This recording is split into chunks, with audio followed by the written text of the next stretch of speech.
On va donc installer l'alambic.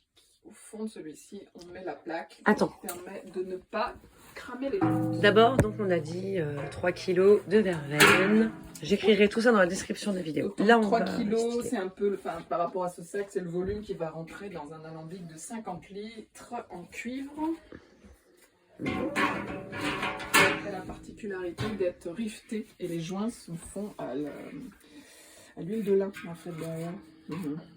Donc c'est ce qu'on appelle un alambic à l'ancienne, il n'y a pas de scellement au plomb. D'accord.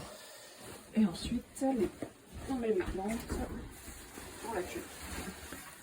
Et j'ai choisi un 50 litres parce qu'en fait, même quand on va l'enlever après la cuisson, il sera encore rempli d'eau, je suis en capacité de le porter toute seule. Je le mets dans une brouette. Dès que tu passes à 100 litres, c'est 50 ou 100 litres, il faut être à plusieurs ou alors il faut des palans pour le manipuler.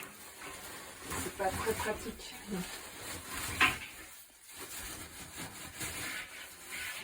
Et alors ça, c'est pour réaliser... donc tu cultives tes verveines, hein, on a vu.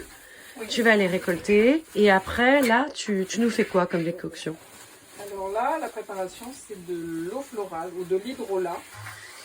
Je ne vais pas l'atelier nichoir encore.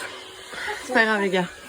Et donc Avec là, de un l'hydrolat. alambic plus gros à colonne, je ferai et de l'huile essentielle et de l'eau florale. Mais sur ce petit alambic, je ne fais que de l'eau florale. Ce qui fait que l'eau florale va sortir ici, après être passée par le refroidisseur. Et donc c'est une eau chargée de tous les éléments de la plante, qui se conserve très longtemps et qui amène toutes les propriétés médicinales de la verveine. C'est un côté aussi très rafraîchissant avec son petit aspect citronné. Je le vends beaucoup en lotion après rasage par exemple, c'est frais, c'est désinfecte, c'est tonique. Voilà, donc là on peut bien charger. Quand je fais de la rose, je mets même jusque dans le chapiteau. Là. Le chapiteau. Voilà, c'est ça, on a à peu près. De toute façon, là, première opération, on met les plantes qui sont légèrement fractionnées et deux, on va aller chercher de l'eau de pluie. Puisque c'est important que l'eau qui est à l'intérieur de la cuve, qui va faire la vapeur d'eau, ne soit pas calcaire.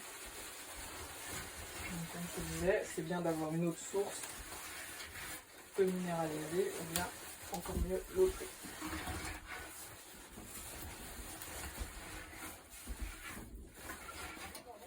Voilà. Ça, c'est l'œil de lynx.